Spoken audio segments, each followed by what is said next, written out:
change here and there yesterday to making them today. What turned it around for you guys? I mean, really, we just had to be as patient as we could and make them start having to make some difficult ones. And yeah, obviously, sixth end there. I mean, he had a shot to essentially send their team to the Olympics. I mean, it was there to score 4 or 5 and would have been the game. But the same thing, half inch away from the shot that makes it for him is the shot that gives us a steal too. And that's the way it ended up today. And we took that momentum and we ran with it.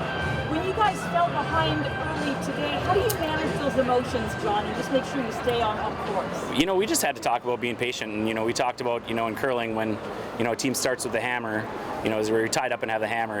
And if we can get that and flip the hammer, we're tied up with the hammer. Said, you know what, you know, we might not flip this hammer in, you know, 3 or 4 ends today. It might take 6, 7, 8, 9 ends. And we finally flipped it after the 8th end. So, I mean, that's really it for us. It was just being patient. It felt like you guys really gained a lot of momentum. Your accuracy sharpened up as the game went along. How does that help you going into tomorrow? You know, honestly, like, you know, now we have the momentum going our way, and we get to start with the hammer tomorrow. So we're gonna come out here and try to put a couple points on the board early and flip the script on what those guys did to us for the first game and a half there. Having done this last time, won the second 2 games of the best of 3, what do you take? What lessons can you take from that carrying on for here? You know, it doesn't really matter which one of the first 2. And, you know, I've been into game 3 now. This is the 3rd time in the last three cycles. But really, we just have to come out here and tomorrow it's winner goes, loser goes home. And that's, it's sometimes, you know, this is like playing a national championship game for us. And we've came out and played some great games in our national championships, and we just got to treat it like such.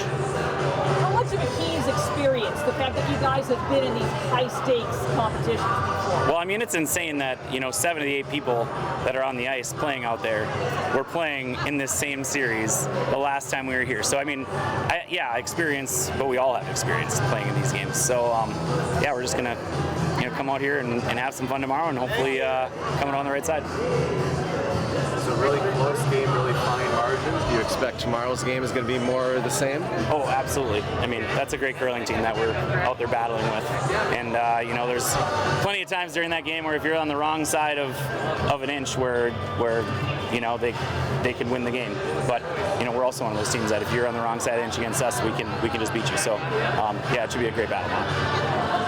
Hey, John, what do you think about the 2 points or so was big, but Corey comes back on his first shot. John went center, goes short. Corey comes around. A pretty aggressive play that didn't work out. That worked on the fourth for him. So I think that was a really big turning point for you. Yeah, that's the difference. Is you know, like, some teams have game plans for when they're ahead on the scoreboard, and some have them for when they're behind. And, you know, for us, like, you know, obviously, you know, our MOs were never afraid to mix it up. So, yeah, it was. Yeah, we definitely commented on it when he came around there in the 7th end.